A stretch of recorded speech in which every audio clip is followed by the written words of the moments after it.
장劍부!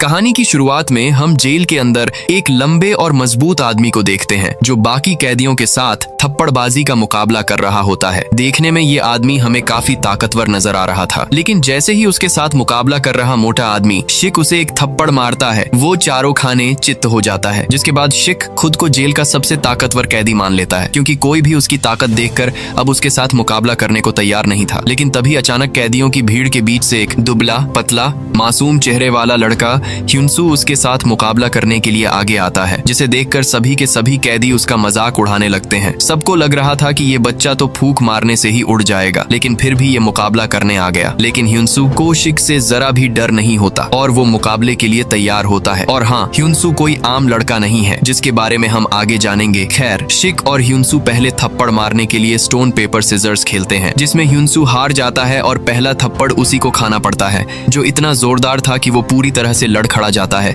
लेकिन फिर भी वो अड़ा रहता है और अब उसकी बारी है। ह्युनसू अपनी पूरी ताकत से शिक के मुंह पर करारा और जोरदार वार करता है, लेकिन शिक को उसके हमले से कुछ खास फर्क नहीं पड़ता। ये मुकाबला तब तक चलता है जब तक दोनों में से एक हार नहीं मान लेते। लेकिन आखिर में ह्युनसू चीटिंग करता है और थप्पड़ के बजाय मुक्के से शिक पर हमला करता है, जिससे शिक जमीन पर गिर जाता है। वही इस मुकाबले को देख रहा एक कैदी हान ह्युनसू की चीटिंग पकड़ लेता है, जो उसे काफी पसंद आती है। वही शिक एक बच्चे से पिटने के बाद हाथापाई पर उतर जाता है। पास में खड़े उसके चेले भी ह्युनसू पर हमला कर देते हैं।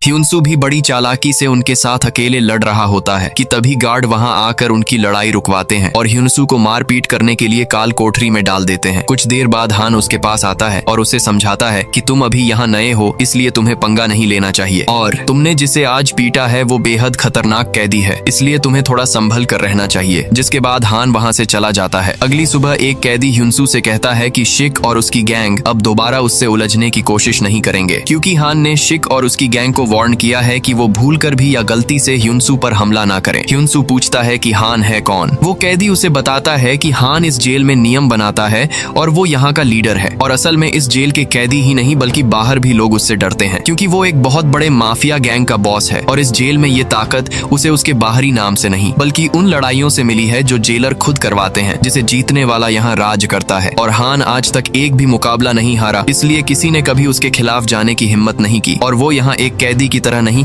बल्कि राजा की तरह रहता है, और जिस पे उसका हाथ होता है उसे कोई छू भी नहीं सकता। लेकिन कुछ महीनों बाद माहौल पूरी तरह से बदल जाता है, जब एक नया कैदी किम अंदर आता है, एक ऐसा शख्स जो हान से भी कहीं ज्यादा खौफनाक है। किम के जेल के अंदर कदम रखते ही सारे कैदियों में डर फैल जाता है, यहाँ तक कि उसका नाम सुनते ही कई कैदी अपनी नजरें झुका लेते हैं। हान भी उसके आने की खबर सुन के उसके पास जाता है और जेल के अंदर सिगरेट के कारोबार में साथ काम करने का ऑफर देता है। दरअसल हान उससे डर नहीं रहा होता, बल्कि इसके पीछे दो वजह थे। पहला तो ये कि उसकी सजा लगभग पूरी होने वाली थी और वो कोई लड़ाई नहीं करना चाहता था, और दूसरा कि वो अपने दुश्मन और उनके चालों को अच्छी तरह समझता है, फिर वो अपने असली रूप में आता है। लेकिन किम को उसके इस ऑफर में कोई दिलचस्पी नहीं थी। उसी वक्त हान का आदमी एक बुरी खबर लाता है कि उनके सबसे खास आदमी को पकड़ लिया गया है। हान जल्दी से उसके पास जाता है और देखता है कि जेलर ने उसे पीट पीट कर अधमरा कर दिया है, यानी कि अब जेलर हान के साथ नहीं बल्कि किम के साथ मिल चुका है। हान ये सब देखकर जेलर पर गुस्सा हो जाता है, लेकिन जेलर गार्ड से कहकर हान को बुरी तरह पिटवाना शुरू कर देता है और आखिरी में उसे भी काल कोठरी में डलवा देता है। कुछ दिन काल कोठरी में बिताने के बाद जब हान बाहर आता है तो उसकी हालत बहुत खराब हो चुकी होती है। लेकिन तभी हम देखते हैं शिक को, जो हान से कभी डरा करता था, आज वो हान को जान से मारने की कोशिश करता है। लेकिन ह्युनसू अचानक उसे हमला करते देख लेता है और उसे धक्का देकर हान की जान बचा लेता है। जिसके बाद जेलर दोनों को पकड़ लेता है और ह्युनसू से पूछता है कि तुम्हारे पास कोई सबूत है कि शिक ने हान पर हमला किया है, जबकि जेलर सब कुछ जानता था, लेकिन वो किम के कहने पर शिक को बचाना चाहता था। कुछ देर बाद ह्युनसू हान से मिलने उसके सेल में जाता है, जहाँ पर हान ने उससे पूछा कि तुमने मेरी जान क्यों बचाई। ह्युनसू ने जवाब दिया कि वो लोगों की मदद करने से कभी पीछे नहीं हटता, क्योंकि ये सब उसकी माँ ने उसे सिखाया है। उसके इस जवाब से दोनों का रिश्ता और भी मजबूत हो जाता है।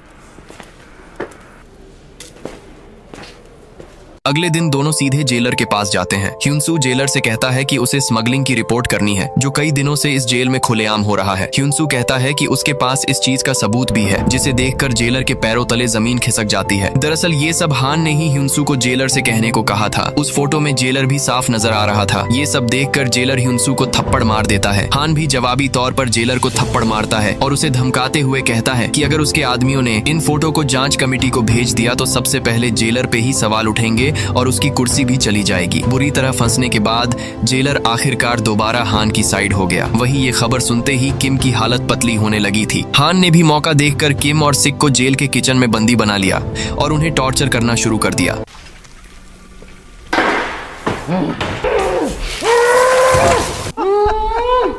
आखिरकार सिक डर के मारे टूट गया और उसने सारा सच उगल दिया। उसने बताया कि इन सब के पीछे मंचोल नाम के एक आदमी का हाथ है जो कि असल में हान का ही बड़ा बॉस है, जिसने उसे रास्ते से हटाने का हुक्म दिया था, जिसके बदले में मंचोल ने उन्हें जेल में होने वाली तस्करी में 1/3 हिस्सेदारी का लालच दिया था। अपने ही लोगों से मिले धोखे को जानने के बाद हान हैरान रह गया और काफी गुस्से में आ गया। वहीं ह्युनसू हान के इस खूंखार रूप को देखकर डर जाता है और खुद को शांत रखने की कोशिश करता है ताकि उसकी असलियत उसके सामने ना आ जाए। इसके बाद सीन पीछे जाता है और हमारे सामने एक बहुत बड़ा राज खुलता है। ह्युनसू जिसे हम एक कैदी समझ रहे थे वो असल में एक अंडरकवर ऑफिसर है जिसका मिशन है हान से दोस्ती करना और उसका भरोसा जीतना और उसके गैंग को पकड़वाना, जो कि एक बेहद खतरनाक मिशन है। ह्युनसू की चीफ ऑफिसर जिसका नाम इंसुक है, जो एक बेरहम ऑफिसर थी जो अपने काम को लेकर काफी सीरियस रहती है। साथ ही वो केस सोल्व करने के लिए किसी भी हद तक जा सकती है और उसने ह्युनसू से वादा किया है कि अगर वो इस मिशन में कामयाब रहा तो उसकी बीमार माँ जिन्हें जीने के लिए किडनी की जरूरत है उनके लिए इंसुक किडनी डोनर का इंतजाम करवा देगी। ह्युनसू भी अपनी माँ के लिए इतने खतरनाक मिशन करने के लिए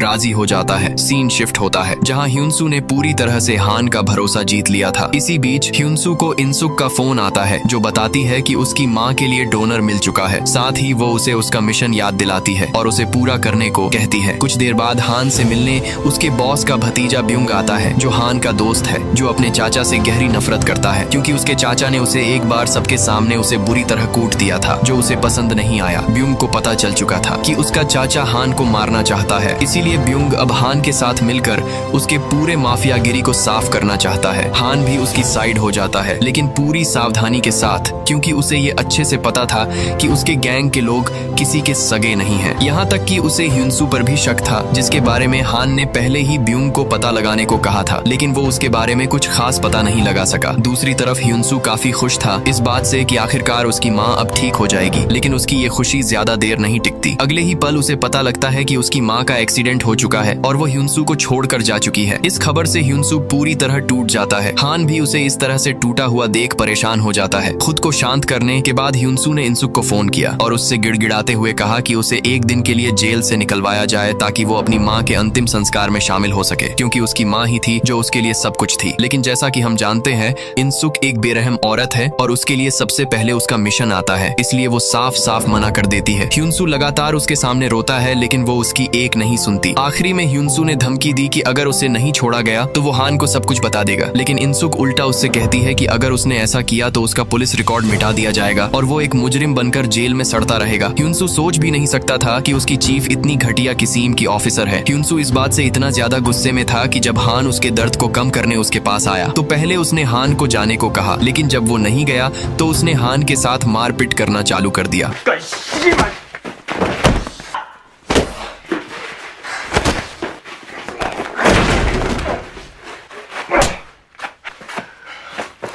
हान नहीं चाहता था कि वो ह्युनसू पर हाथ उठाए, लेकिन मजबूरन उसे ऐसा करना पड़ा और उसने किसी तरह ह्युनसू को शांत किया। इसके अगले दिन जेलर ने अचानक ह्युनसू को उसकी माँ के अंतिम संस्कार के लिए पुलिस की निगरानी में एक दिन की रिहाई दे दी, जिससे वो थोड़ा खुश हुआ। और ये रिहाई उसकी चीफ ने नहीं बल्कि हान ने कराई थी और सारा खर्चा भी उसी ने अकेले उठाया था। हान की मदद से ह्युनसू अपनी माँ को आखिरी बार देख पाया और उनका अच्छे से अंतिम संस्कार किया। जेल लौटने के बाद उस रात हान और ह्युनसू की लंबी बातचीत हुई, जहाँ ह्युनसू को पता चला कि हान हान का अतीत काफी बुरा रहा है, जिसकी वजह से आज वो एक गुंडा बन चुका है। हान उसे अपने छोटे भाई की तरह सिखाता है कि जल्दी किसी पे भरोसा मत करो। फिर हान उससे पूछता है कि क्या वो जेल से रिहा होने के बाद उसका जूनियर बनना चाहेगा। ह्युनसू उसकी बातों को सुनकर सोच में डूब गया कि एक तरफ उसकी चीफ जो केवल खुद के बारे में सोचती है और बस उसका इस्तेमाल कर रही है, वही हान जो दिल का साफ आदमी है, जिसने उसकी माँ से आखिरी मुलाकात कराई, उसे वो धोखा दे रहा है। और आखिरकार ह्युनसू ने उसे सच बता दिया कि वो एक अंडरकवर एजेंट है जो एक सीक्रेट एजेंसी के साथ मिलकर उसे और उसके गैंग का सफाया करने के मिशन पर है। इसके बाद यहाँ से कहानी कुछ महीने आगे चली जाती है और आखिरकार वो दिन आ जाता है जिस दिन ह्युनसू जेल से रिहा होने वाला है। जेल के बाहर आते ही ह्युनसू ने बहुत से बॉडीगार्ड्स और अपने सामने एक लाल रंग की लग्जूरियस कार देखी, जिसके अंदर हान बैठा था, जो कुछ महीनों पहले ही रिहा हो चुका था और ह्युनसू को लेने आया था। यानी कि अब वो एक अंडरकवर एजेंट नहीं बल्कि हान के साथ हो चुका है। उसी रात हान उसे अपने साथ एक आलीशान पार्टी में ले गया, जहाँ पहली बार ह्युनसू हान के बॉस मंचोल से मिलता है। मंचोल को ह्युनसू और उसका अंदाज काफी पसंद आता है और वो उसे तुरंत अपने गैंग में शामिल कर होने वाले तस्करी का काम सौंप देता है। लेकिन इस चीज से ब्यूंग थोड़ा चिढ़ जाता है और ह्युनसू को डराने की कोशिश करता है। ब्यूंग को बिल्कुल भी अंदाजा नहीं था कि ह्युनसू उससे डरने के बजाय उसी की बंदूक उसी पे तान देगा और उसके इसी अंदाज की वजह से मंचोल ने तुरंत अपने गैंग में शामिल किया है। खैर हान उसे शांत करता है, लेकिन मंचोल ब्यूंग के इस बर्ताव से गुस्सा हो जाता है और सबके सामने उसे 2-4 रेपड़ दे देता है। लेकिन अगले दिन मंचोल ब्यूंग को बुलाता है और उससे कहता है कि वो उसकी जगह कभी नहीं छिनेगा, लेकिन इसके लिए उसे अगले डील के बाद हान को खत्म करना होगा। मंचोल को लग रहा था कि हान उसे अपने बॉस की तरह नहीं देखता, बल्कि वो खुद को गैंग का बॉस मानता है और आने वाले दिनों में हान ही उसे खत्म ना कर दे, इससे पहले वो उसे रास्ते से हटाना चाहता है। मंचोल उसे समझाता है कि सामान को चेक पोस्ट से निकालने के लिए उन्हें चोई नाम के एक गुंडे का स्टैंप चाहिए जो एक कमीना इंसान है। इसके बाद ब्यूंग, हान और ह्युनसू चोई के ठिकाने पर पहुंचते हैं उससे स्टैंप लेने के लिए। इस तरफ पुलिस भी उनकी हर हरकत पर नजर रख रही थी, क्योंकि ह्युनसू अभी भी इनसुक के संपर्क में था, यानी कि अभी भी वो अपने मिशन पर है और हान से उसकी दोस्ती केवल एक नाटक है और उसके घड़ी में ट्रैकिंग डिवाइस लगा था। अंदर ह्युनसू चोई से स्टैंप खरीदने की कोशिश कर रहा था, लेकिन चोई उसे स्टैंप देने से मना कर देता है, जिसके बाद ह्युनसू ने गुस्से में चोई के एक हाथ में चाकू घुसा दिया। फिर क्या चोई के गुंडे उस पे टूट पड़े और उनके बीच लड़ाई शुरू हो गई। बाहर इंतजार कर रहे ब्यूंग और हान को एहसास हुआ कि कोई पुलिस को खबर दे रहा है, लेकिन इससे पहले वो वहाँ से निकल पाते तभी चोई के ढेर सारे गुंडे वहाँ पहुँच जाते हैं। हान भी अपने आदमियों के साथ उन पे हमला कर देता है। हान इस वक्त केवल ह्युनसू की जान बचाना चाहता था। वही ह्युनसू का सामना एक लंबे चौड़े आदमी से होता है, जिस पर वो एक लोहे के रॉड से हमला करता है, लेकिन उस आदमी पर इसका कोई असर नहीं होता और वो ह्युनसू को पटक पटक के मारता है। लेकिन सही वक्त पर हान आकर ह्युनसू की जान बचा लेता है और उसकी गैंग चोई के गुंडों को साफ कर देते हैं, जिसके बाद ह्युनसू चोई को पीट कर उससे वो स्टैंप छीन लेता है। लेकिन इस मारपीट में ह्युनसू अपनी घड़ी तोड़ देता है, जिसकी वजह से पुलिस को आगे की जानकारी मिलनी बंद हो जाती है। वही मंचोल स्टैंप पाने के बाद ह्युनसू से काफी खुश हो जाता है। इसके बाद हान रशियन माफिया से डील करने के लिए ह्युनसू को अपने साथ एक क्लब में ले जाता है और उसे बाहर इंतजार करने के लिए कहता है, क्योंकि कहीं ना कहीं वो अभी भी ह्युनसू पर पूरी तरह से भरोसा नहीं कर पाया है। ह्युनसू भी उससे बिना कुछ सवाल किए बाहर उसका इंतजार कर ही रहा होता है कि तभी उसके टीम का एक आदमी उसे कोने में खींच लेता है और उसे एक नई ट्रैकिंग घड़ी देता है, जिससे उन्हें हान के खिलाफ ठोस सबूत मिल सके। लेकिन ठीक उसी वक्त हान वहाँ आ जाता है और ह्युनसू से उस आदमी के बारे में पूछता है। ह्युनसू बड़ी सफाई से हान से कहता है कि पता नहीं ये कौन है जो उसे परेशान कर रहा है। हान गुस्से में आकर उस आदमी को पीटना शुरू कर देता है, यहाँ तक कि ह्युनसू को उसे खींचकर वहाँ से ले जाना पड़ा ताकि वो उसे जान से ही न मार दे। इसके बाद जाते वक्त हान ह्युनसू से सच पूछता है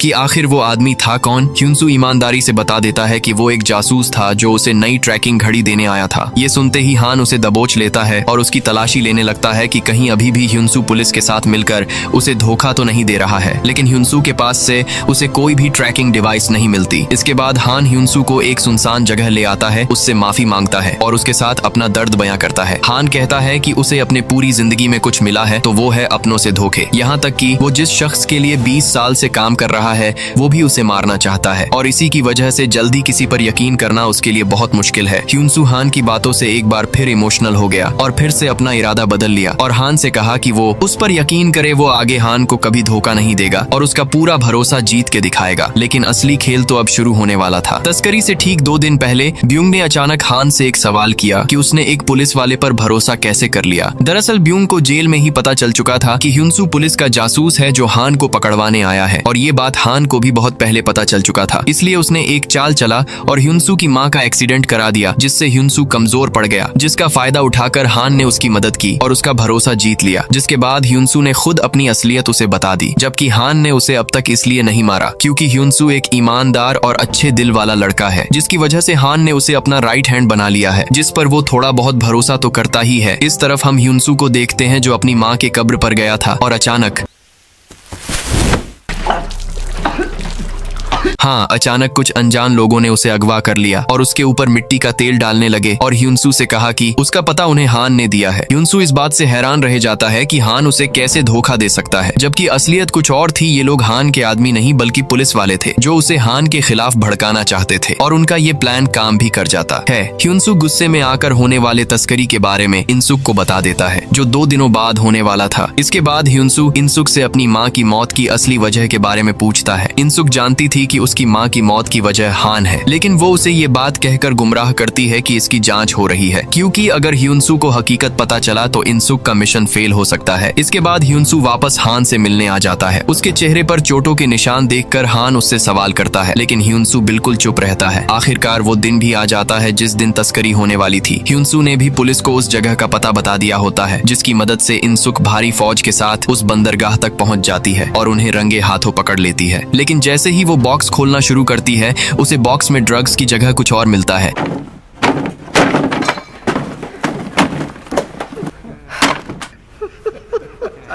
दरअसल ह्युनसू ने हान के साथ मिलकर उन्हें गुमराह कर दिया था और पहले ही सारा ड्रग्स समुद्र में फेंक दिया था। कोई सबूत न मिलने की वजह से इनसुक के पास उन्हें छोड़ने के अलावा कोई चारा नहीं बचा था। इसके बाद मंचोल और हान तस्करी पूरा होने के बाद जश्न मनाते हैं, लेकिन जैसे ही मंचोल हान को शराब उठाने के लिए कहता है, हान उससे कहता है कि वो मुर्दों के साथ शराब नहीं पीता। मंचोल को कुछ समझ आता इससे पहले। हान यहाँ पर उसके साथ धोखा करने के लिए मंचोल को गोलियों से भून देता है। दूसरी तरफ इनसुक को समझ आ गया था कि ह्युनसू अब भी हान की तरफ है, इसलिए उसने अपना आखिरी चाल चला और ह्युनसू को बुलाकर उसे उसकी माँ की एक्सीडेंट वाली वीडियो फुटेज दिखाई, जिसमें हान साफ साफ नजर आ रहा था। और ये देखते ही एक पल के लिए ह्युनसू सन पड़ गया। उसे यकीन ही नहीं हुआ कि जिसके लिए उसने अपना सब कुछ छोड़ दिया, पुलिस को धोखा दिया, उसका भरोसा जीतने की कसम खाई, उसने ही उसकी दुनिया यानी उसकी माँ को ही मार डाला। ह्युनसू को एहसास हुआ कि उसने एक गैंगस्टर से दोस्ती करके बहुत बड़ी गलती कर दी है। साथ ही वो भी धीरे धीरे कानून की मदद करने के बजाय जुर्म की दुनिया में घुसता जा रहा है। इसलिए अब वो एक बड़ा कदम उठाता है और अब उसका केवल एक ही मकसद था, कानून की मदद करना और अपने माँ के कातिल को खत्म करना। ह्युनसू तुरंत हान को फोन करता है और उससे झूठ बोलता है कि पुलिस को उनके ठिकाने का पता चल चुका है और जल्द ही वो वहाँ छापामारी करने वाले हैं, इसलिए उन्हें सारा माल आज रात दूसरी जगह छिपाना होगा। इसके बाद पुलिस की निगरानी में ह्युनसू हान के पुराने अड्डे पर पहुंचता है और हान से मिलता है। हान उससे कहता है कि उन्हें गैर कानूनी काम छोड़कर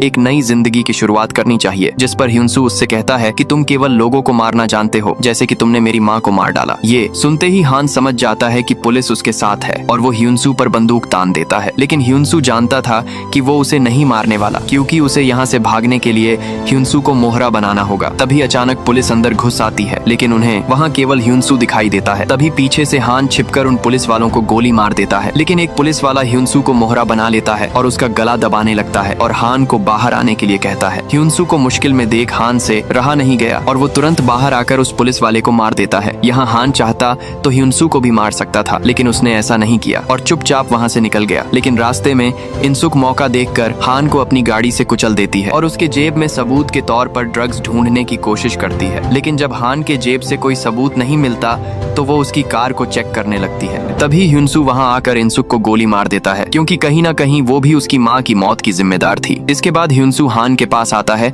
और उसके साथ बिताए आखिरी पलों को याद करते हुए उससे कहता है कि हान की दोस्ती केवल एक झूठ थी और उसने केवल उसका इस्तेमाल किया है। और ये सब ह्युनसू हान से इसलिए कह रहा था क्योंकि अपनी माँ के बाद उसे किसी पर भरोसा था तो वो था हान पर। जिसके बाद ह्युनसू हान को आखिरी अलविदा कहकर उसके मुंह और नाक बंद कर देता है, जिससे उसकी मौत हो जाती है। और आज की हमारी ये कहानी कहानी यहीं पर खत्म होती है, जो एक अंडरकवर एजेंट और एक गैंगस्टर की दोस्ती पर बेस्ड थी, जिससे हम सीखते हैं कि जल्दी हमें किसी पर भरोसा नहीं करना चाहिए, क्योंकि आज की दुनिया में हम जिस पे सबसे ज्यादा भरोसा करेंगे वही हमारा भरोसा तोड़ेगा। तो चलो मिलते हैं एक और दमदार कहानी के साथ। Take care, bye bye.